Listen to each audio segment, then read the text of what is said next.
Hello and welcome back to Raised by Giants, where we talk all things spirituality. I'm Ryder Lee.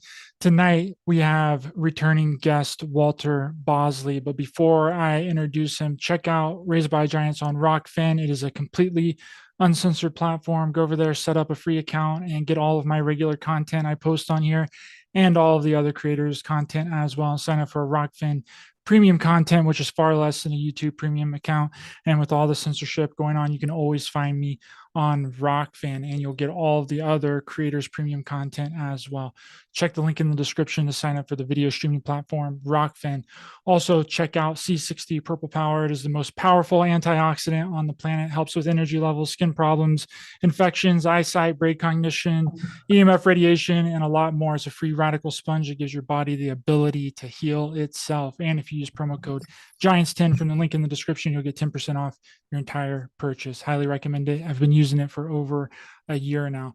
So without further ado, tonight we have returning guest Walter Bosley. He is an investigator of historical occult mysteries, author of the Pulp Fiction novels, and screenwriter who has appeared on History Channel's Ancient Aliens. Bosley spends his time writing fiction and nonfiction, as well as investigating strange mysteries in between PI assignments. The latest news about Bosley's projects can be found at the following blogs: Empire of the Wheel, blogspot.com, and Lost Continent Library at blogpost.com. Hello and welcome back to the show, Walter. Really good to see you. Thanks so much for coming back on. How are you doing, brother? Oh, hey, it's great to be here. Thanks for having me back. I enjoy talking with you. Looking forward to this. Yeah, the last time we spoke on here, we talked about the Sonora Aero Club, NIMSA, Germany during World War II, and how we've had this highly advanced technology since the mid 1800s, and that more than likely 90% of the craft that we see in the sky aren't extraterrestrial, right? They're our craft that we've developed and that we've had for decades now. Do you see any kind of shift happening in this community and people kind of jumping on the research side of this more instead of the whole extraterrestrial narrative? I see more people becoming interested in the narratives other than the ET hypothesis. I think that's because both the emergence of more data or evidence, if you will, certainly more researchers discussing the alternative options, but also the state of the ET hypothesis within the context of ufology is it's just kind of a dumpster fire. Always promises, never deliveries. A lot of games played. I think what the people who are opening up to the alternatives, the ET hypothesis, what they're seeing is that the researchers and investigators, and in some cases the experiencers, according to the claims, what they're seeing from these people is a discussion of their hypothesis, the discussion of the phenomenon. Okay, whereas in the ET faction, they're just seeing a bunch of infighting and a bunch of social nonsense.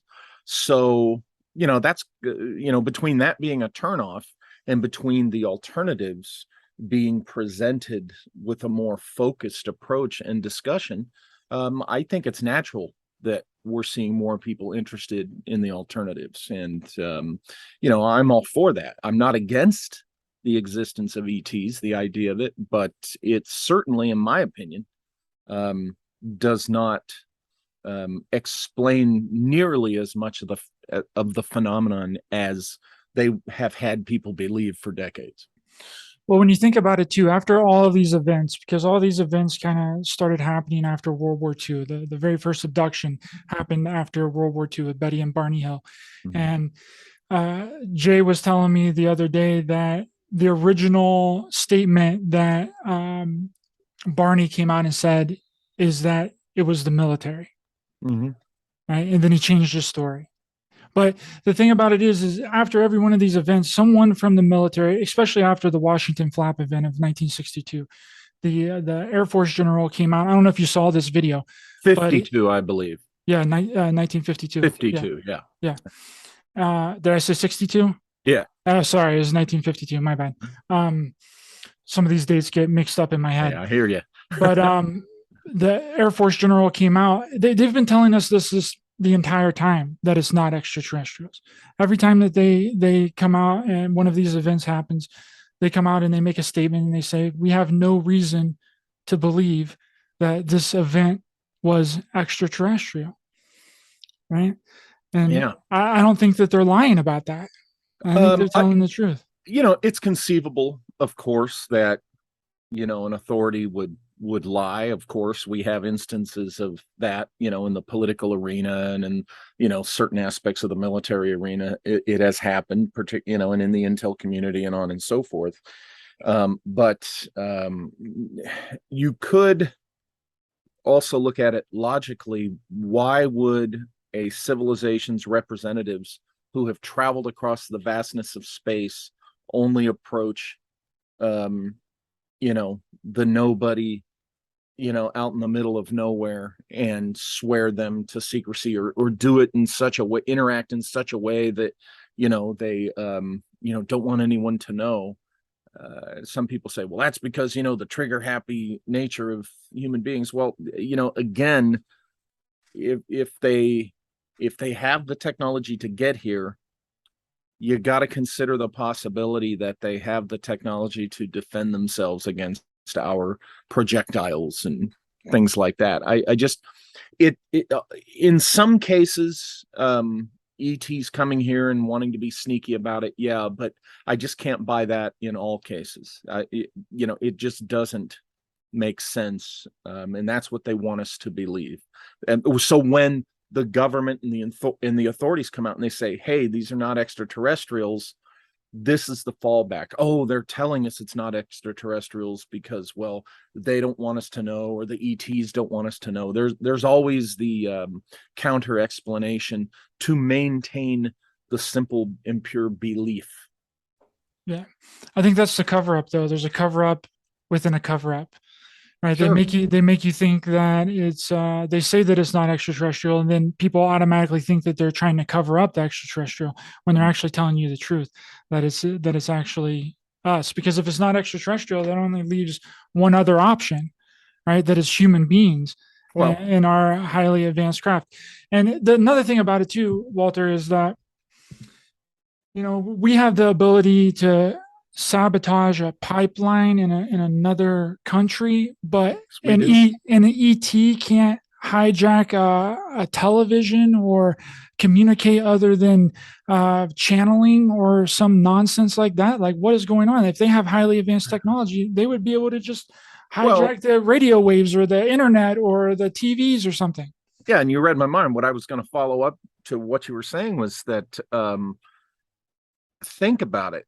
In the instances where they might not be telling us the truth about the ETs, could it, and this is just for thought, okay? um, Perhaps there is some bad side to this, that they're trying to get a handle on, and it's better that we not know the nature, or something. And I'm thinking, well, now wait a minute. If they were good and they didn't mean us harm, why would they even pay attention to our leaders if our leaders were telling them, oh, we can't tell our people? ETs, an ET civilization that are explorers, for example, that send explorers, those explorers, their purpose for exploring is to find other inhabited worlds. Most likely, that's usually our first mission. We want to find life out there, right? Well, I mean, are we really going to make the effort and go that far? And then when we find that inhabited world, that civilization, and if we mean well, and if their people mean well, you know, um, why wouldn't we just, announce to their authorities openly that, hey, we're here, we're from this other world? There would be no reason not to.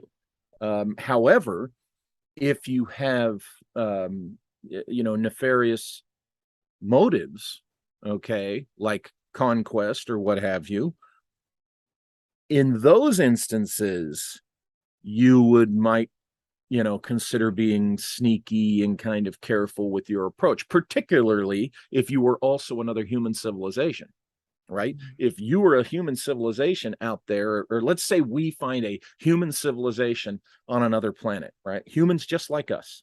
I have no doubt they exist out there. Me too. It's ridiculous to assume that they wouldn't. Um, if you believe that, 1969, scientists called and they want their limited view back. But we go out there, we find humans on a planet, and let's say they're more powerful than we are. Okay, then we might want to be cautious. But I would dare say that our level of civilization, we're not presently more powerful than a civilization that can presently cross the stars and get to us. So them coming to us, they have no worries about us being more powerful than they are, so they got reason to be scared.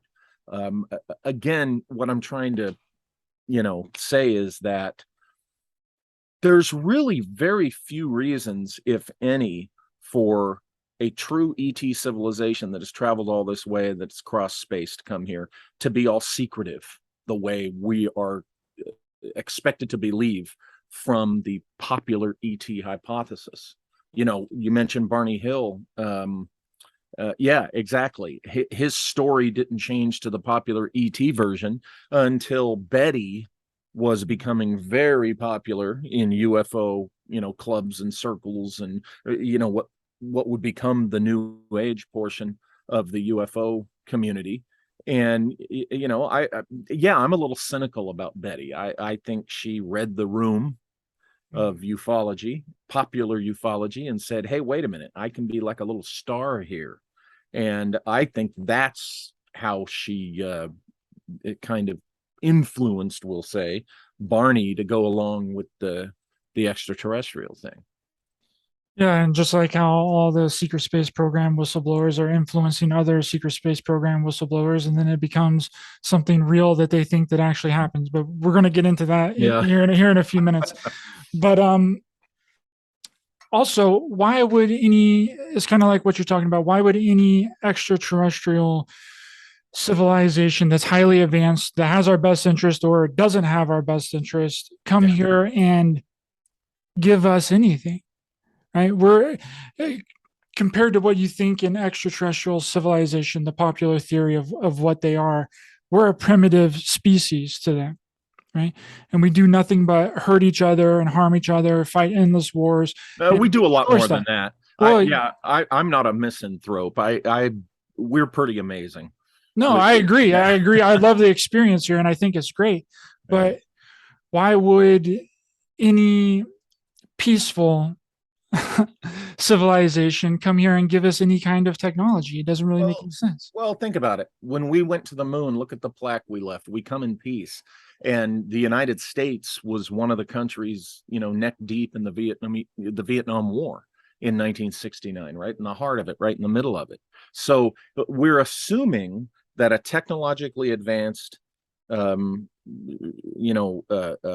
contingent from a civilization out there in space that comes to us with peaceful intentions would not have any warlike aspects to them.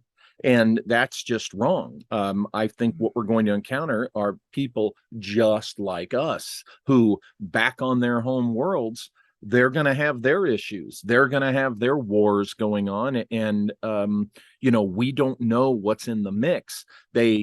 Why they would share their technology with us would be if they want to make us allies, to see if we'll be friends, so that they can bring us up to they can get us to trust them and be their friend, because look what we've given you. And then the idea is the political implications of, if we accept that, then we kind of, okay, now this is what we're kind of hoping for, is that you'll be on our side, whatever that side is. It could even be there is a conflict going on and they're coming here to literally get us on their side in this war. I mean, I've written about that. Others have talked about that, where From my perspective, one of my hypotheses is that people talk about the Anunnaki. Now, I think there were the Anunnaki with the capital A, and I think there were Anunnaki with the small a. The small a is like the race of beings, for example. Like when we talk about human beings, we use the small h and the small b because that's a biological species of being, right? But then there's the Anunnaki with the capital A, which are the shining ones. And the way I see it could be a particular civilization of beings out there. Okay. And I see that the group that we call the Tuatha De Danann, when you look at the description of them, of the earliest Tuatha, when they arrived here from another dimension or another world, they were not just tribes from the Mediterranean. The anthropological conclusion is just very limited. But if you look at the Tuatha De Danann, much of the description of them, their abilities, their appearance, and on and so forth, is really close, if not identical, to the Shining Ones, the Anunnaki. Well, for example, what if there was a civil conflict between two factions of the race of Anunnaki and the Tuatha? What if they ended up here because they were kind of the losing faction, okay, or the weaker faction? So they come here, they find a planet of beings, and throughout our history, they influence us. Think of the stories of Quetzalcoatl and Viracocha and these people who come from these more advanced civilizations and teach us special things. Think of the story of the fallen angels in the Bible. What did they teach? They taught science, and they taught agriculture, and they taught warfare. A big thing they taught was warfare. Yeah, they Well, gave us weapons and did all kinds of yeah, stuff what too. if they So, were doing that to bring us over time, okay, over centuries, ages, or whatever, to ultimately bring us up to a level where we could ally with them to fight a coming threat? And those themes are out there, that somebody's on their way here. There are legitimate reasons to entertain that possibility. Well, when you look at it from that perspective, you know, they are much more like us than the more religious minded, with a small r, in the ET faction of our ufology community. Okay, it's a little more, it's a little more complex than just perfect space angels and we're so bad. That's a real Sunday school, childish, simple-minded view of ET, potential ET reality, I think. I agree with that. I agree with that a lot, actually. It makes a lot of sense. And they've turned the ETs into some kind of savior complex, right? They've turned the ETs into a Jesus figure that's going to come down. And you're right. A lot of the community has looked at us as like this horrible race of beings here on this planet. But I think that that's just the way that this planet works. I think that's just the way that the Well, reality works. and that idea of playing up the negative aspect, that has been a theme that has been used to manipulate the masses for ages. I mean, the Catholic Church, the Roman Catholic Church. I mean, look at their theme. You're not worthy. You're not worthy. Oh, be on your knees and confess to the priest all your evils, your sins and stuff. And what is that? That's just so they'll know your dirty laundry better, to control you. And misanthropy it works on a lot of people. Doesn't work on all of us, but it works on a lot of people. And it's a good way to, oh, you're all dirt, we're all dirt bags, we're not worthy. Don't aspire to really fully realize what you can be and what we are as beings. No, because we're easier to control when we're misanthropic. And it's just been a popular theme that's been all over the world throughout human history, and it's being used today by globalists and people that are all about the collective. Yeah, I agree with that a lot. And when you're talking about the Anunnaki and Tuatha. the Tuatha and the Shining Ones, my thoughts are is that they're just highly advanced humans, just like what you've kind of been describing, that they might be from someplace else, Yeah. or they actually could be from here, and they've left the planet and come back, because there's a lot of different stories in Sure. the cuneiform tablets and in the Vedas and stuff of this Hmm. group of beings that would come, and they would leave, and then they would come back, and then they would leave again and then come back. Yeah, I think that that's some kind of manipulation. And a lot of it revolves around some sort of cataclysm, like some Yeah. kind of cycle and some kind of natural disaster that kind of wipes everything out. And then when you look at, the ant people from the Hopi prophecy too, Hmm. Anunnaki and Hopi is ant people. So I think we're dealing with a lot of the same types of beings with, just different names, and they're spread out throughout all the different regions of the planet. And they've Hmm. just, categorized them and labeled them with different kinds of names. The moon, for example, could be how, they arrived here. There's long been theories. I know there's a movie recently, I haven't seen it, that depicts the moon as, you know, some fabricated, craft or something. And that's been a theory that's been around. I oh, what's the book? Off the top of my head, I can't think of it. I've talked about it on my YouTube channel.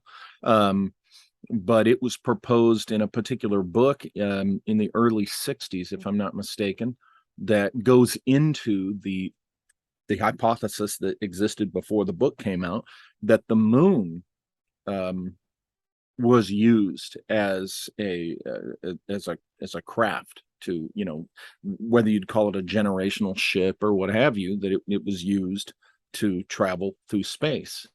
And the advantages of that is that it's a hollow object, but a natural object. So, if there was any bad players out there in space, it would just look like a moon, you know. I, it's just a thought.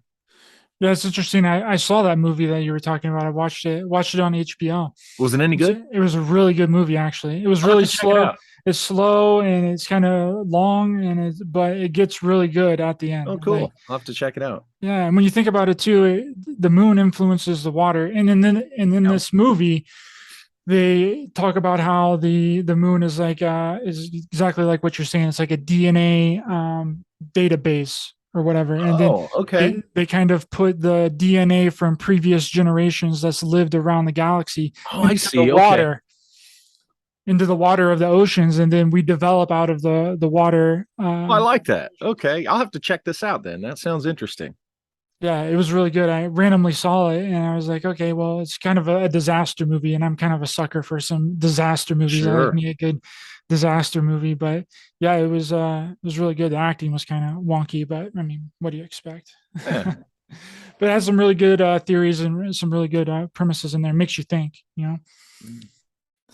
Um, so what I what I kind of really want to talk to you about today, Walter, is Hmm.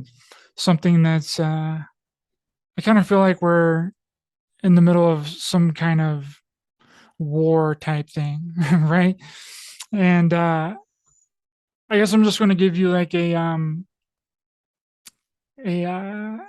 a premise here, right? And Okay. just give you a statement, and then tell me what you think about it. Okay, so this is what they claim: that these SSP people were Hmm. taken as a child by the military or the CIA to a military base. Locations vary, right? Hmm. And suffered torture and rape and starvation, being locked in cages, Right. very little daylight, stuff like that, torturous conditions. And after that, immediately after that, mind you, they were taken through a jump room to Mars or the moon from Right. California or New York to fight Uh-huh. aliens in space Hmm.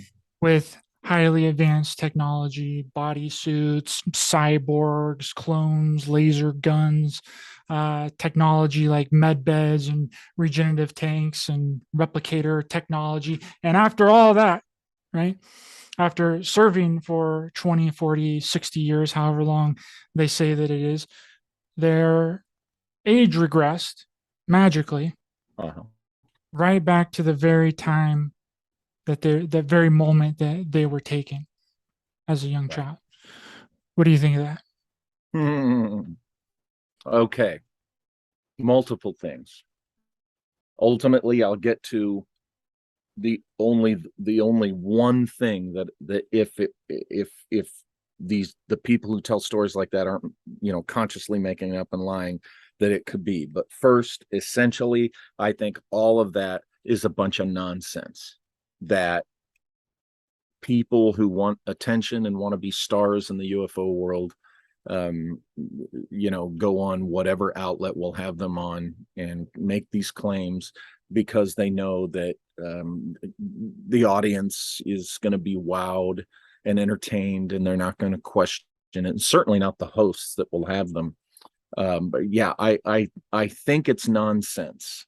It's absolutely ridiculous. It's fantasy, and I think it has been very damaging to ufology and to the community in general. Anyway, I could go on and on with how ridiculous it is.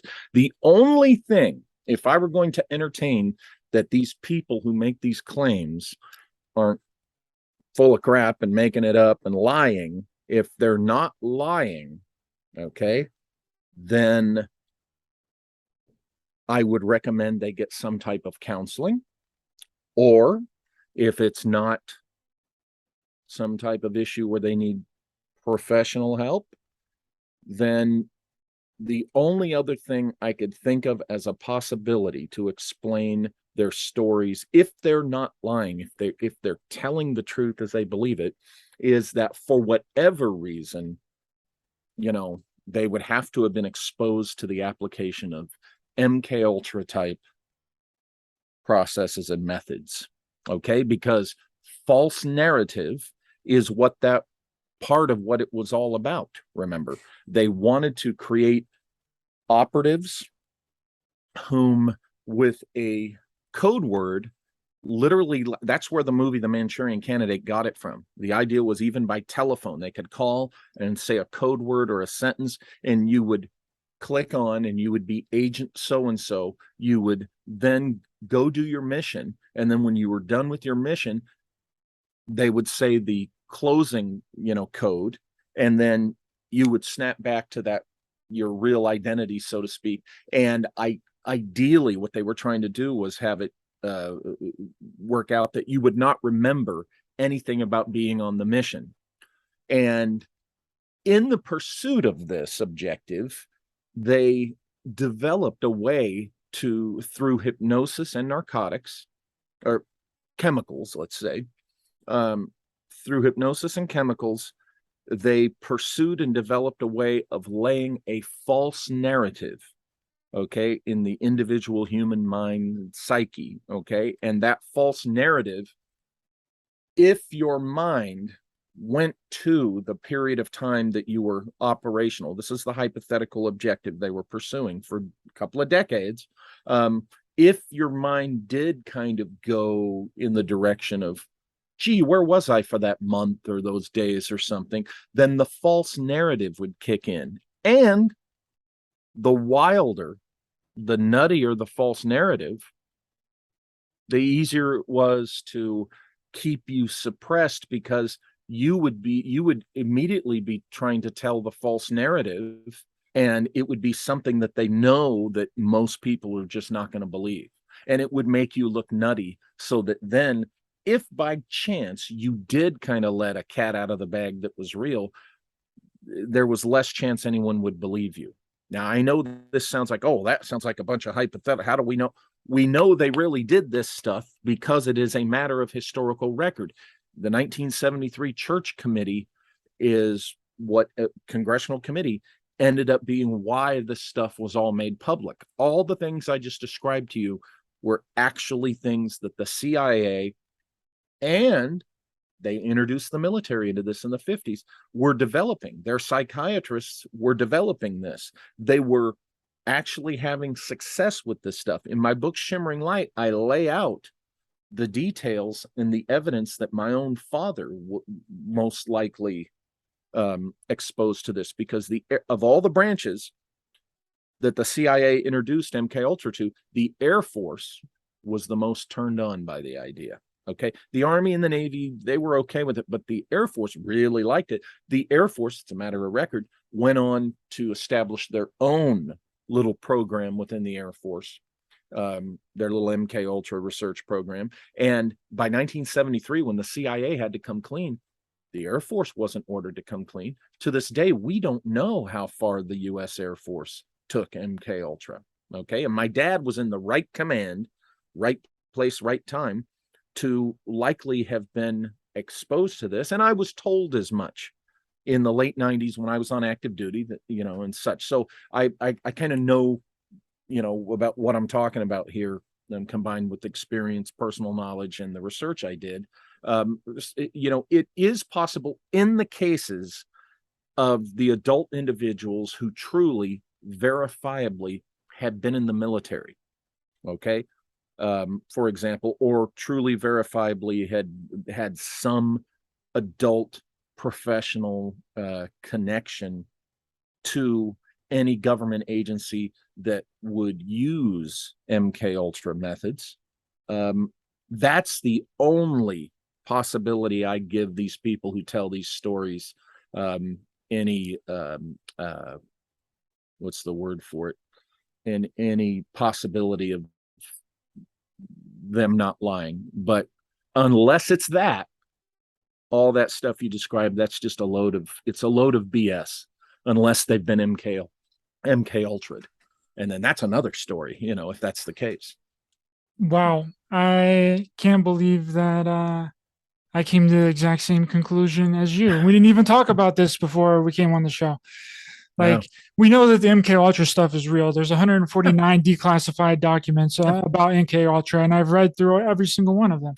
And you're completely right in saying, I'm so glad that you brought up the fact that people don't even really know what MK Ultra was meant to do, right? It's meant to depattern you and make you believe something that didn't happen. Exactly. Right. Exactly. And they've used the MK Ultra stuff as a part of this secret space program nonsense as a cover, right? Because what if everybody started coming out, Walter, right? And they were like, oh yeah, guess what? The government was brainwashing me and mind controlling me to do all these espionage activities, maybe even assassinate people, because we know Sidney Gottlieb was involved in this program called Project Spellbinder, which was he would literally dose people up with LSD, try to create an assassin out of them. Yeah, that's what they were trying to do. And remember, Sidney Gottlieb was also kind of the wizard, the wizard sorcerer of that group, because he was very much into paranormal and occultic lore. So if people ask, well, why would they lay a false narrative about aliens and all this stuff? That was right up Sidney Gottlieb's alley to use stuff like that. So it's the weird aspect of these false narratives. Gottlieb himself likely introduced that in the mid 50s when they started this. Yeah, and it's also interesting too how the remote viewing aspects of this and the CIA remote viewing programs kind of make a connection here as well. Because according to Russell Targ, the director of SRI, he stated that Sidney was trying to take his MK Ultra program and use it on the remote viewing aspect of this whole thing too. Right. So it's not out of the realm of possibility that a lot of these programs were trying to weaponize these ESP abilities and psi abilities, remote viewing and psychics, to turn them into remote assassins for intelligence surveillance, right? And spying on people, spying on our own country, spying on other countries, because I 100% believe remote viewing is a 100% legit real thing. Like some people are better at it than others, right? But when you look at people like Pat Price, Ego Swan, like people, they were both working for the government and the intelligence agencies and stuff, Yeah. you know. So I think that On the going back to before I forget, going back to the point that these people say where, they're taken from childhood, the possible root source of somebody that might have been MK Ultra, it is a fact that the intel community, for example, they one of their habits, it's not a requirement, but one of their habits is, um, career members of the intel community will, if they can, recruit from within their families. Okay, because that person's background, right? You already have a family member, and so family members that are in that community, they'll start looking at nephews and nieces or their own kids from the time they're children, kind of with an eye to, keep an eye on that one to see, how he or she grows and see what their interests are, so on that level, which is a very, very more down to earth level than the stories about being abducted and putting in a brainwash camp and being, good Lord. It's more like, yeah, you're observed. And then when you get, to college age, or you're getting out of high school or something, yeah, that's when they would pitch you and say, hey, you thought about maybe joining the military, or, or going to work for this agency when you get out of college or something like that. So on that level, that does go on, kind of legacy recruiting. My mentor, who got me into my career and was instrumental every step of the way, he's an uncle. He's one of my mom's brothers. And so, and he told me himself, he says, yeah, over the years, I watched you and your sisters.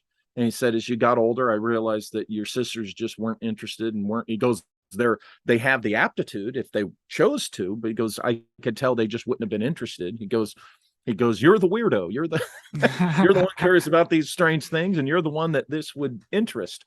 And he says, it actually kind of scares your sisters. And that's when we got into the stuff, the strange stuff. Because remember, this is the guy who spent, by the time he retired, he had spent 44 years in the U.S. intel community. Okay. He was the guy that started, helped me get open doors for me and essentially started my career in it. He's also the same guy that taught me necromancy. Okay. And so think about that. It's not that there's not weird things, weird interests, and weird pursuits in that community. Of course there are. But these stories we're hearing, particularly the torturing, like you said, and the what it does is it just touches on enough legitimate and exciting things, and it kind of makes a mockery of it. And that's the damage that it does to our community, because I absolutely think somebody has been dabbling in, if not traditional travel, looking through time. I think that was part of the intent of remote viewing. It certainly is allegedly, reportedly, part of the results of remote viewing.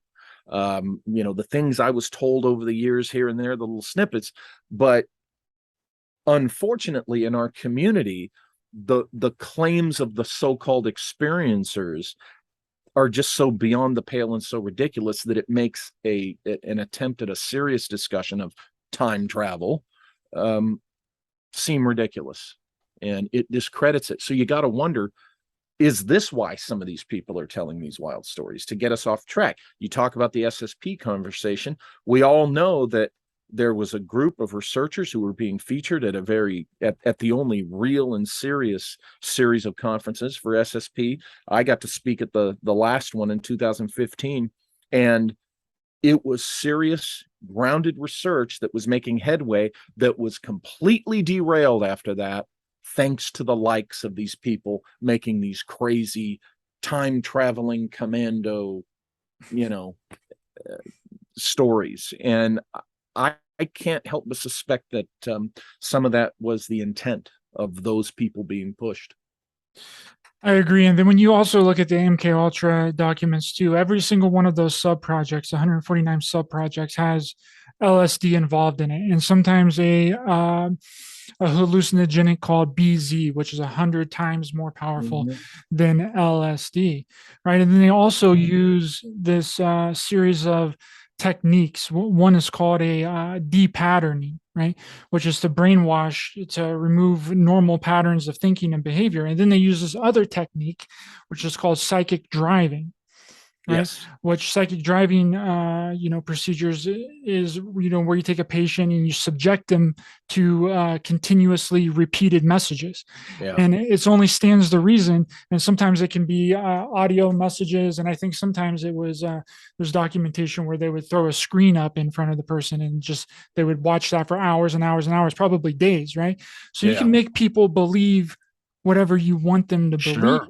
in these kinds of programs, Yeah. right? And they drove, I think this is where you and Cameron comes in. I think it was he that was involved. Was it McGill? Anyway, they psychic drove some people into madness with that stuff too. It was very controversial. One of the things that led to the church community or church committee, I think, you know.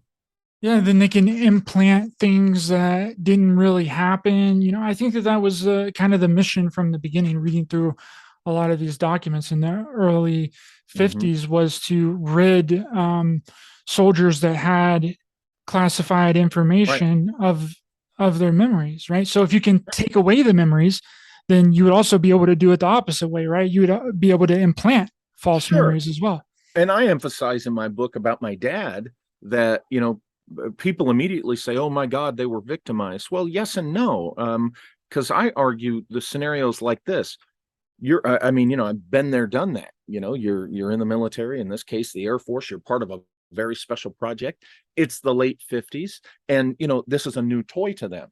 So the Air Force says, hey, you guys that are selected for this is ultra classified, um, we got this new method. After you work on this, our psychiatrists come in and they'll suppress the classified so that you don't have to worry about spilling the beans. And when you're to be part of something spectacular, even if you're ostensibly not going to remember it after, still you're a team player. If it's that important, you've already think about it. You're already a voluntarily enlisted member of your country's Air Force, and they're saying this is for the good of the country. You're thinking, yes, sign me up, I'll do it.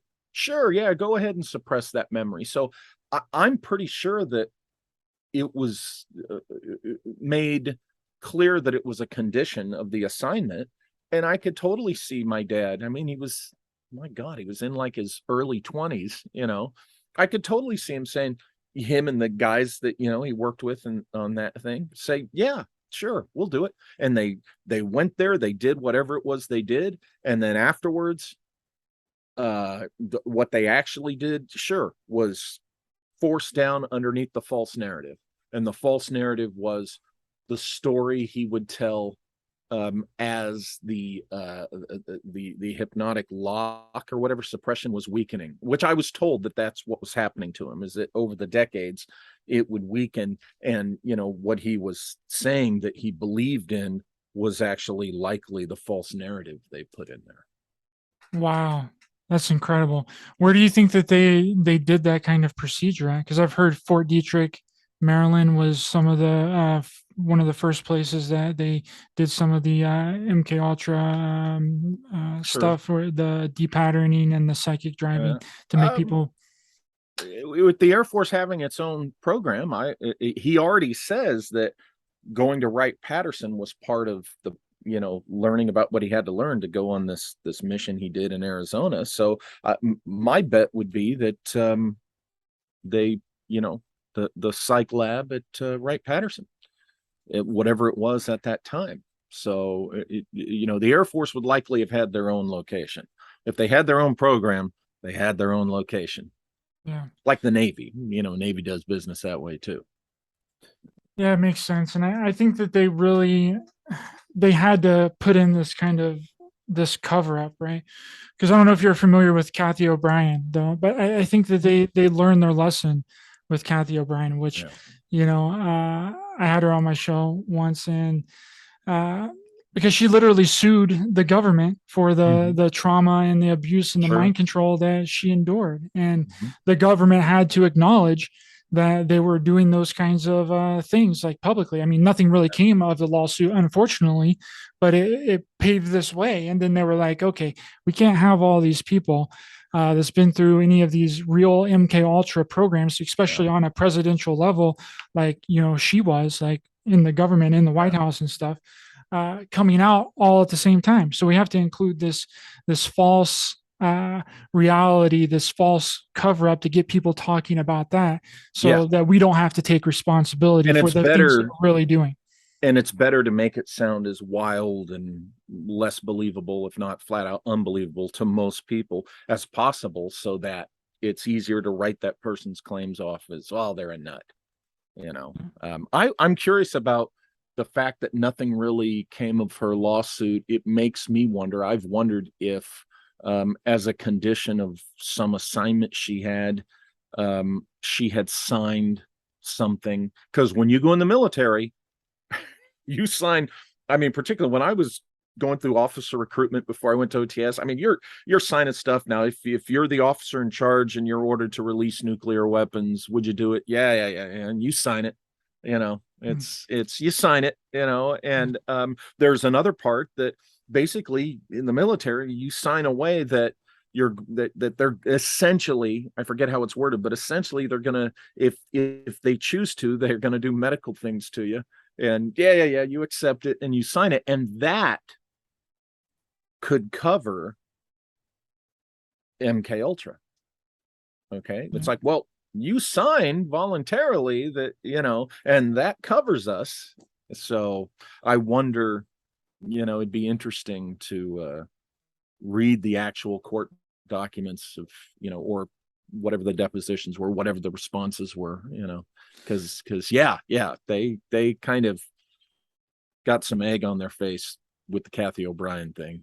Just like the people, what came out in the church committee was they had that party apartment in San Francisco, and they had the LSD in an aerosol can, and they would spray it in the air, and unwitting people would just come to this party hanging out, and they'd be breathing in LSD, and they got in trouble big time for that one too. It's like, wait, what? These were people that didn't know they were being exposed to this. Well, we wanted to see, Experimenting. They're just experimenting. You test the tic tac, whatever it really is, on unwitting pilots, yes, to get a realistic human response. You don't test LSD on unwitting civilians. That's a different animal.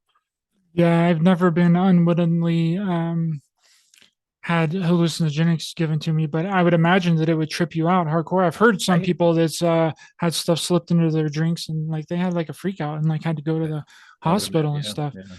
It's crazy, but I think that they really they were like, okay, well, how do we cook up a plan?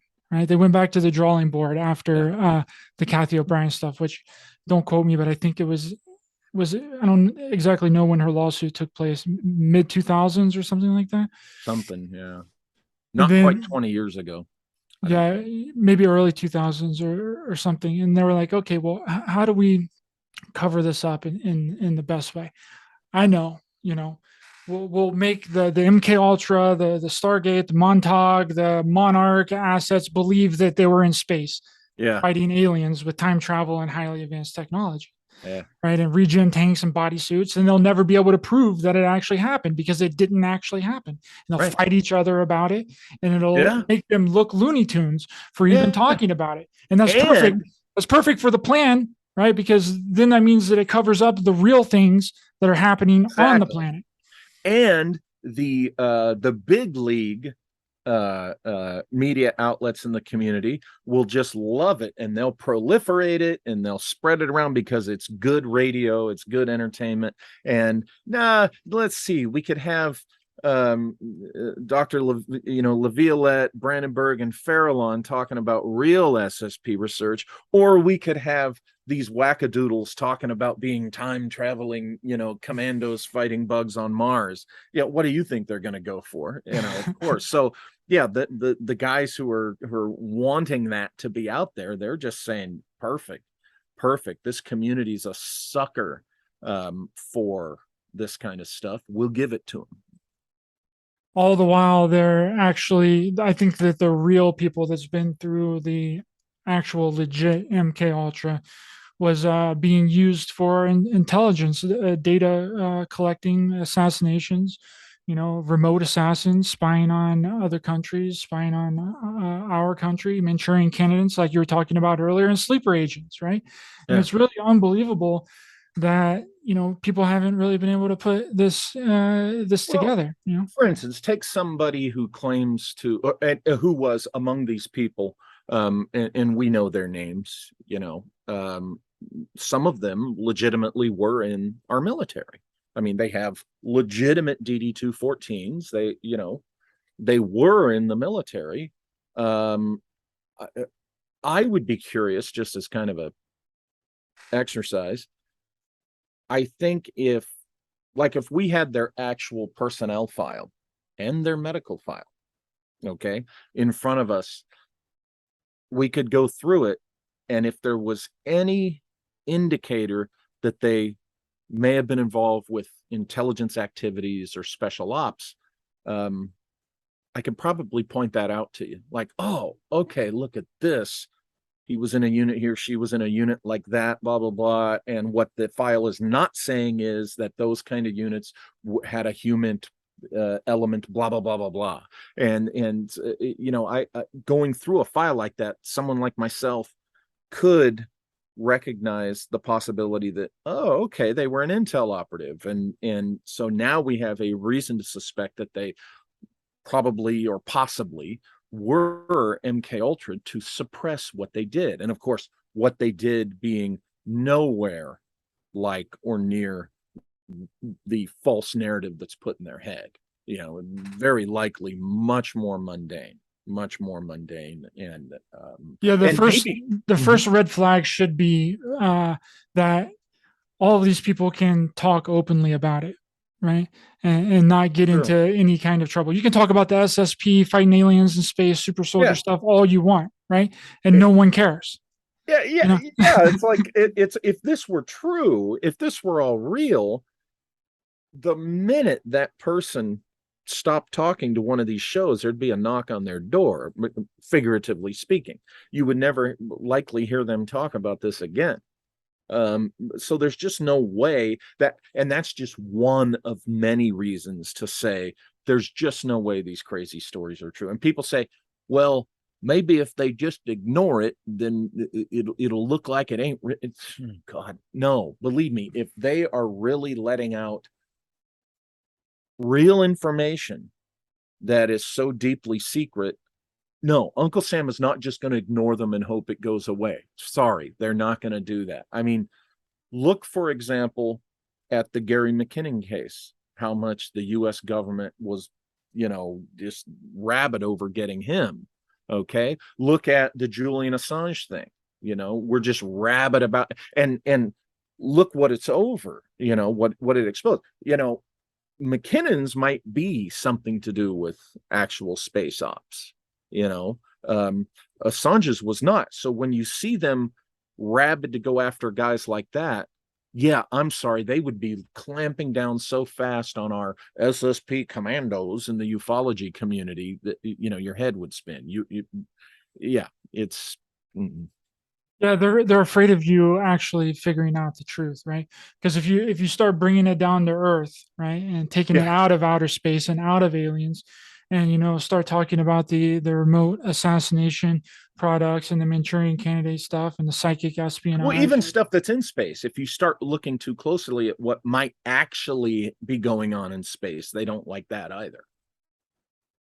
And then it's like this mixing of, like you were talking about earlier, a mixing of like fact and fiction, Yeah, right? They throw a bunch of lies in there with a little bit of truth. sure. Right?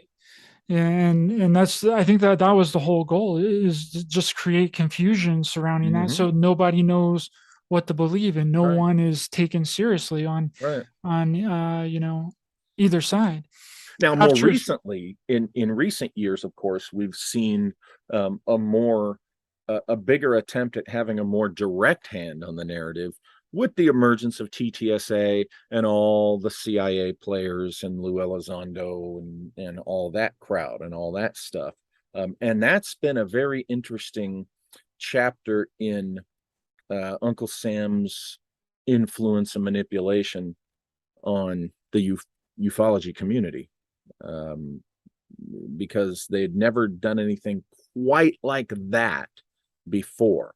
Even Project Blue Book and its public face was not quite what this group and Elizondo, were doing. I mean, other people have pointed it out. It's like now, every time a CIA guy comes out in the community, oh, he's an experiencer too. You know, He's just wow, trying to do that to get people back on, because he's lost so much credibility. He's lost so much credibility. They have to roll somebody else out. They can't keep Lou Elizondo out there talking about all this stuff. Like yeah, he's just completely been destroyed, and his credibility is completely gone down.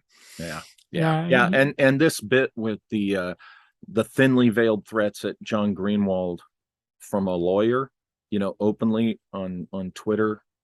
Um, I'm sorry, he Elizondo crossed the line there, and that just wow, wow. Because I mean, John Greenwald, he does investigative journalist type stuff. He FOIAs actual documents. He presents the documents, tries to analyze what's in them. He talks to experts, and of all the people that have criticized Lou Elizondo openly, right, in our UFO media on podcast and such, Greenwald speaks about him with little to no venom and very level-headed, but he goes after legitimate documents and data. And that's the one guy that Elizondo singled out to issue a thinly veiled threat of legal action. What is he afraid of? That tells me that he's afraid of what Greenwald will find and what Greenwald's presenting, more than the criticisms, the enthusiastic criticisms, in some cases venomous, from several other critics. Greenwald scares him the most, or there wouldn't have been that thinly veiled threat. So people need to think about that. You yeah. know. The Black Vault is crazy. John Greenwald has done some really fantastic work. Mm-hmm. He's put a lot of different things together. But I mean, it's awful funny that the only proof that Lou Elizondo has that he was ahead of any program is a letter from a dead senator, right? That can't come out and verify that he was even the head of this program. And then we were finding out that ATIP wasn't even a real UFO and Yeah. investigative what do you want to call it, Basically, section of the government. my view of Luis Elizondo is when he was injected into the community, probably slash possibly as a contract operative, um, and he served his purpose. But what he intended to do was to stick around because he felt like he carved his niche being one of the new stars of ufology. Okay. And it would be a great retirement gig, right? He'd get speaking engagement. I mean, he'd get more TV shows. It's like, hey, perfect retirement gig. And that hasn't been working out because people are realizing the guy says a lot, delivers nothing. Actually, he doesn't say a lot. He talks in circles. He doesn't really say anything substantial, and he doesn't really deliver. He hasn't delivered, what his fanboy worshipers claim he's been delivering. So what's happened is people are looking at him with a critical eye, and he's not holding up to it, and he doesn't like that, and it's been kind of a wrench in his plan, and that's why I think he's reacting the way he has.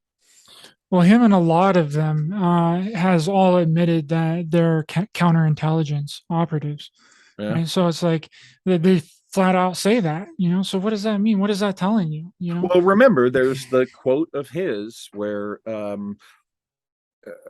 however, you can analyze it however you want, but remember, he did say that, what was it, back in 2008 or nine, he was asked to apply his counterintelligence and counterinsurgency skills to this community.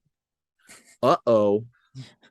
Poor choice of words there, Lou, because someone like me certainly sees that and knows the implications of that even more than the average person who sees a problem with it. When I heard that statement, when I saw that he made that statement, that one boggled my mind. I'm like, could you let the cat out of the bag more clearly than that? No. I mean, you don't apply counterintelligence and counterinsurgency methods and tradecraft to the civilian public interested. You just don't do it. You apply that stuff to suspected enemy agents and people like that. But that should tell everybody what they need to know about him and what that whole CIA contingency of TTSA was all about. I think they used Tom DeLonge. I think Tom DeLonge, knucklehead or whatever, I think he's a sincere guy, and I think they totally saw an opportunity. Okay, you know what? We're gonna play up this guy, we're gonna entertain you, and we're gonna help make what his vision, we're gonna help him establish it because it's our door into this community, and of course, look what's happened. It's TTSA has kind of fallen apart, and those guys for the most part have gone off and they're doing their own things now as experiencers in the community. Yeah, it's interesting the more direct hand our intel community is taking in the ufology community right now. It's more than it's ever been in the past, and you have to wonder why. And Well, you've seen that Tom DeLonge is back in his band now. He's not doing yeah, Blink 182. yeah, he's back in Yeah, Blink 182. He's doing stuff with Blink 182 now. or at least they're going on tour. But Yeah. yeah, it's that whole thing. But I'm kind of, I hate to say I told people so, but I'm one of those voices. I certainly wasn't the only one, but back in, what was it, 2017, 2018, when that whole thing emerged, and I said back then, I go 3 to 5 years. I give these guys 3 to 5 years. They're going to have their impact, but by that time, between 3 to 5 years on the scene, their star's going to fall, and it's all going to be, we're going to see the rest. The believers are going to see that there wasn't much to believe in, and just like clockwork, essentially, when Elizondo hit his 4th year on the scene, is when things started really publicly started falling up. People were openly criticizing, and it was falling apart on him, and he hasn't responded well.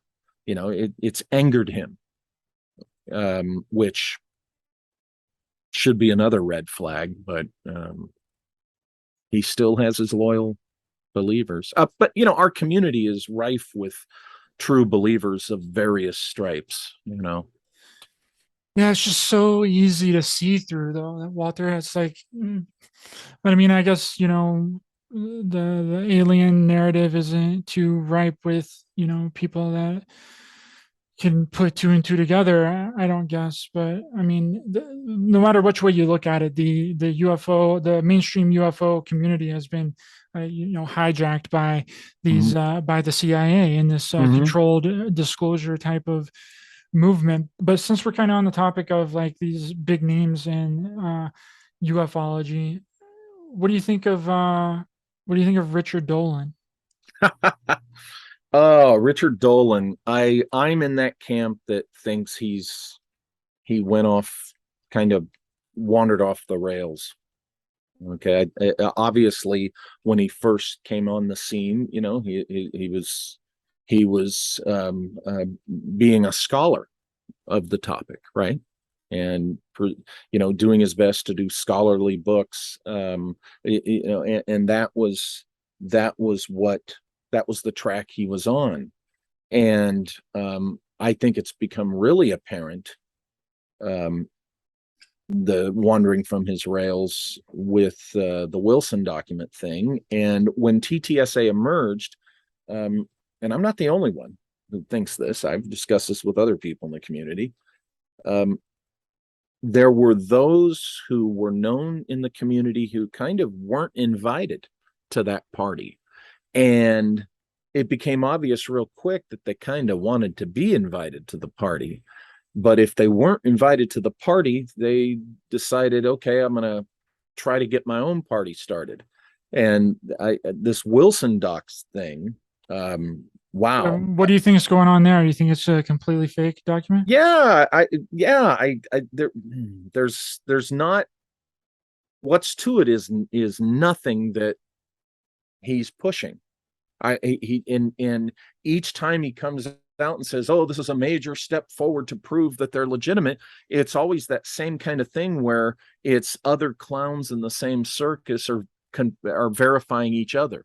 You know, this clown says that clown's legitimate, and then that clown says, see, this clown here said I'm legitimate. And that's kind of what's going on. And what John Greenwald, again, we come back to him, found about the document is, you know, quickly explained away and oh, no, this, that, and the other. And on the face of it, it has been proven to be. And then they all seem to gloss over the original source of this whole story is a guy with zero credibility as far as I and others are concerned, and that's Stephen Greer.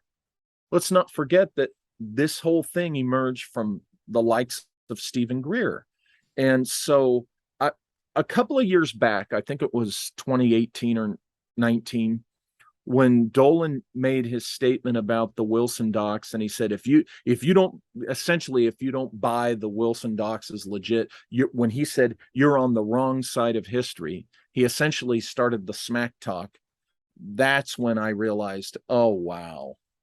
Okay. You've crossed that line into believe it because I say so. But yeah, I just don't think he's as what's the word I'm trying to think of? Credible. Credible. Yes, thank you. I don't think his claims and what he's pushing are as, he's not as credible as he was perceived to be before. I think Stephen Greer is really interesting. I think he puts out a lot of nonsense, but he was one of the first people that started talking about the military abductions, that the military was actually abducting people and it wasn't ETs or extraterrestrials. And that always kind of stuck with me. I always remembered that. And then whenever I started talking to people, you know, like you and Joseph Farrell and other people in the community, I'm, you know, if it wouldn't have been, maybe I might not have jumped on the whole research side of this if I wouldn't have heard him talking about this 4 or 5 years ago and saying that you know, that the military is straight up abducting people. And I mean, I don't know how much, you know, truth there is to exactly what he's saying, that they're dressing up in ET uniforms and all that. I don't know if it's like that or not. I think it might be just like a brainwashing thing, like a screen to memory over them. Therefore, he was not the first one to bring that up, because he was just the first one that I heard talk about it. Yeah. Okay. Yeah. Because that was something featured on an episode of the X-Files in the 90s. Air Force pilots flying a secret craft, dressing up like an ET.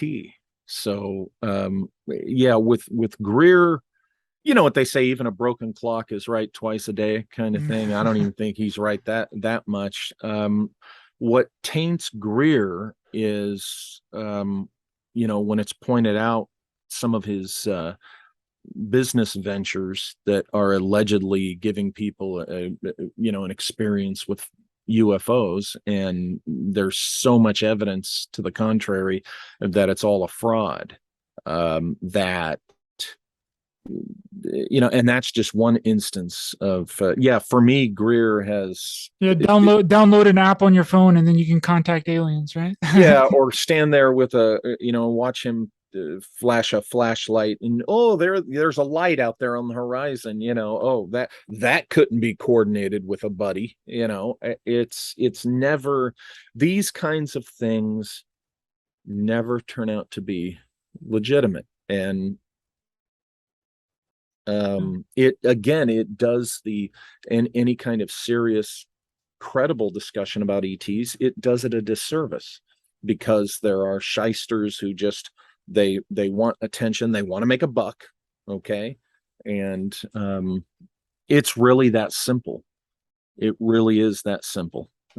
Yeah, there was a guy, I'm not going to say his name, but he has a ranch in Washington that Mhm. was that people came out and said that, you know, you can pay a certain amount of money to go up Yeah, to his ranch and see real UFOs and right. all that. And it turned out that he just had some people out by the mountain shining Yeah, lights in the sky. imagine. Yeah, yeah, exactly, exactly. Heard all about that too. And you have people in the community that on the other, you also have the people that they'll do anything to be relevant. I mean, they'll even say this, or they've been known to say it. They just want to be relevant. What happened to the search for the truth?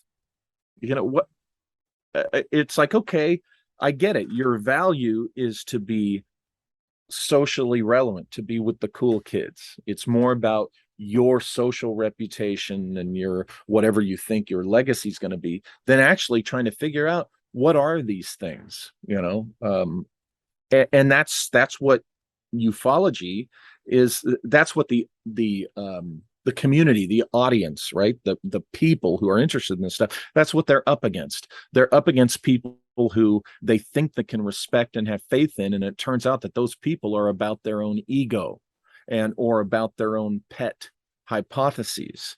And yes, I'm very critical of some hypotheses, but I try to give you a reason why, right?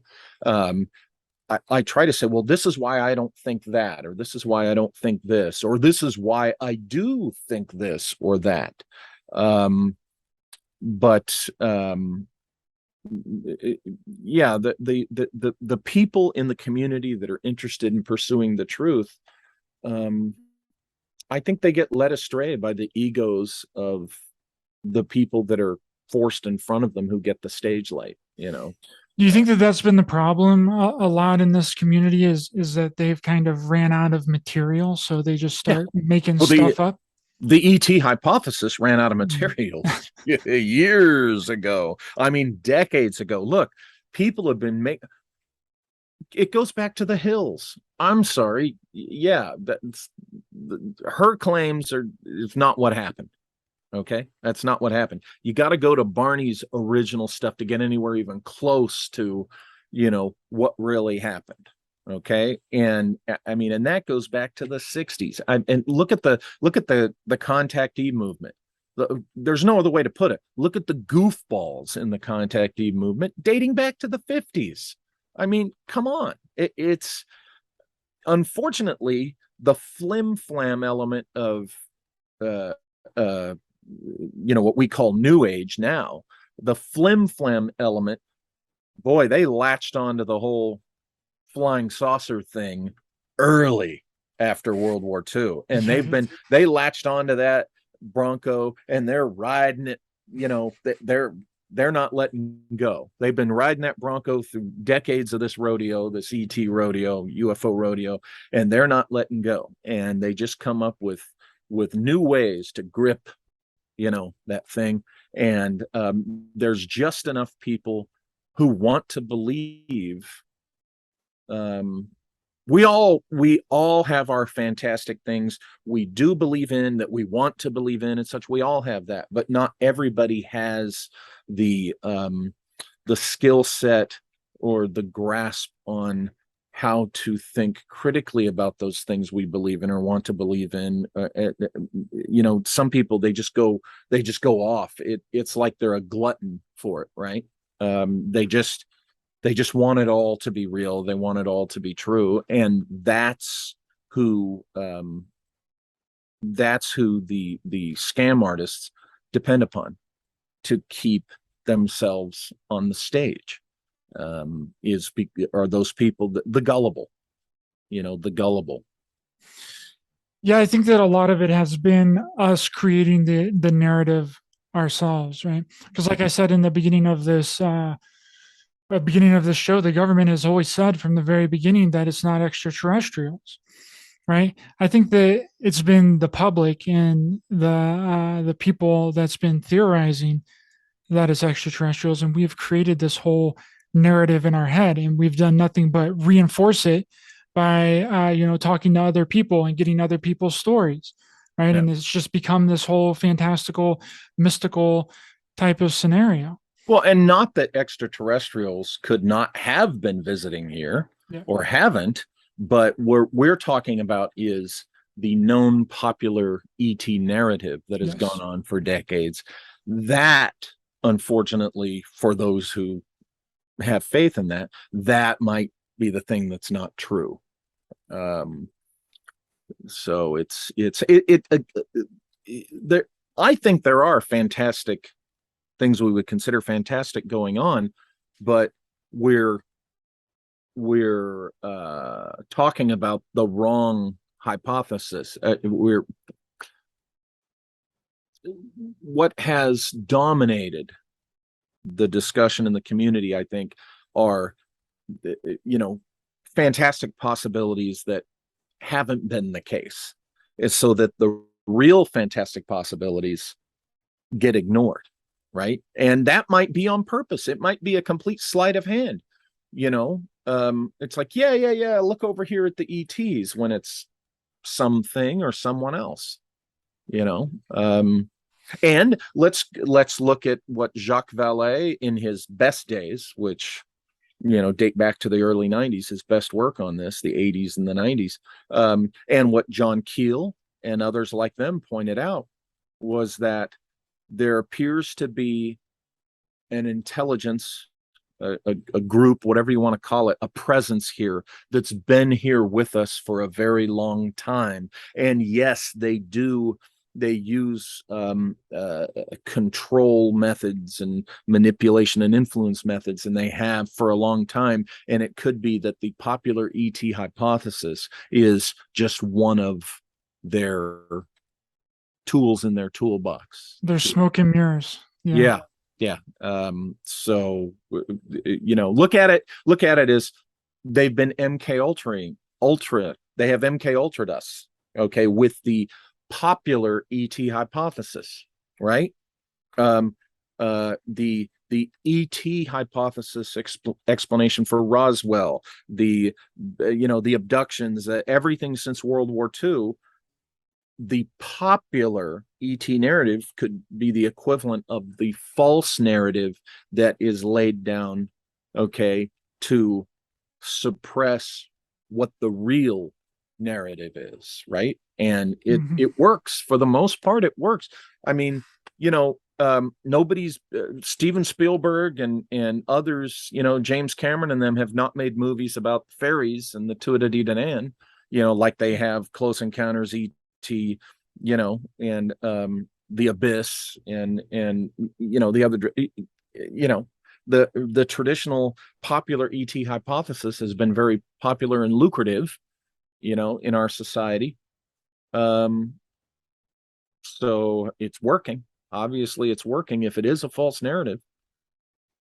Yeah, I agree with you 100%. And really quick before I let you go, I want to take it back to the secret space program really Sure. quick. And because we were talking about how, well, if it's real, then they would be getting a knock on their door, right? There was some kind of intelligence agency would be coming to their door and being like, hey, what's going on here?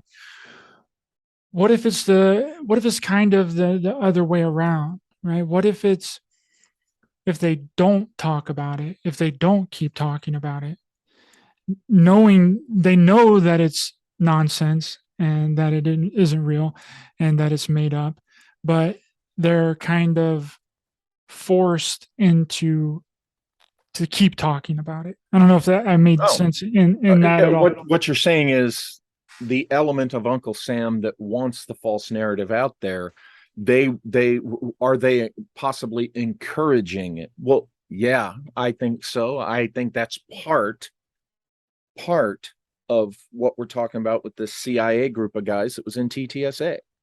They just took a more overt hand in wanting to continue a particular narrative. But yeah, sure. Uh, yeah, I could see that. I could see them in little ways encouraging these people to, get out there. They could even do it through contacts in, the media in our community. Okay. Take, well, keep you out of trouble, I guess, but, everybody knows that there are popular shows, so to speak, that have their programs on, multiple days a week, whatever. When you consider how many people are involved in a media platform like that, any one or more of those people could be kind of confidential sources of these elements of Uncle Sam. And they could be in programming. They could even, they don't necessarily need to be one of the hosts. They could just be in programming or one of the producers or whatever. And they make sure that certain things get pushed, certain people get invited to be guests and encouraged to talk about their experiences. And adversely, that means that they would also keep certain people off in a way, which is why you didn't really hear the legitimate, what I called the legitimate SSP research that went on and was in conferences that were getting even more popular each year up until, after 2015, they disappeared. You never really saw that take root and get as popular as the crazy story crap, the time traveling space jumping commando nonsense. Okay. So there's an example of what I'm talking about. Push the crazy narrative, keep the one that's too close to home down. And that could be done very easily just by even having one person in a key position at a major show or at a major production company. It's all it would take is one person in a key position who can call shots and pull certain levers behind the scenes to make sure that happens. And then, of course, if it's backed up by ratings, all the more better, and it could be done and no one but that person who's doing it would know. And I'm here to tell you, I spent years around the Intel community and such, and it's very easy to do that, much easier than people realize. And it's done a lot more often than people want to believe, so. Because again, they're not aware that it's actually happening. That would be the way that you would work COINTELPRO stuff, right? Yeah. You would make them not aware of, Right. what you're doing, and you're just feeding them information, and they look at that person as like a friend, Yeah. but they're Oh, really sure. working for an agency or Sure. Yeah. yeah. Yeah, go here, have that person on. Oh, I think this stuff is interesting. Yeah. Have more. Oh, hey, we're getting a lot of ratings when you have these guys on, but have those guys on as much as possible. And of course, the hosts tend to be, the talent, and they're like, oh, okay, because it gives them ratings. I mean, that's what they want. They're the more social animal than the type of individual we'd be talking about. So yeah. Yeah, I agree with you 100%. Thanks so much for Sure. coming on, Walter. I appreciate you a lot, my friend. I had a wonderful conversation, had a great time. Where can people find you online? Where can they purchase your books? Give a chance to plug where they can find you. Yeah, my books can only be found print on demand at lulu.com. Great quality books, worth the wait. Amazon's not good for small press publishers. That's why you will not find my books on Amazon. Don't look for them there. Lulu.com, LULU.com. Also, I'm on Sundays doing a live stream, Sunday afternoons, early evening, depending upon where you live, at YouTube at the Walter Bosley channel. I also do pre-recorded little upload reports and stuff. So yeah, Walter Bosley channel at YouTube and lulu.com for the books. The links to Walter's information will be in the description of this video. I highly recommend people go over there and check out his work and get his books off of Lulu. He's got a lot of books, really wonderful information in there.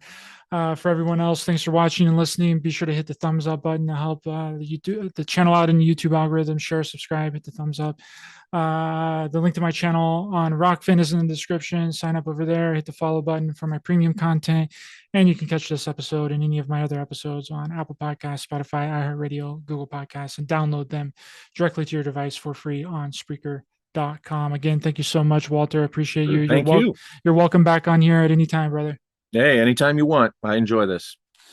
And remember, we're not only in a spiritual war, but a war on humanity. Stay aware, stay alert, keep loving your heart for everyone, stay safe out there. And if you can see through the illusion, you are the solution. See you guys next time.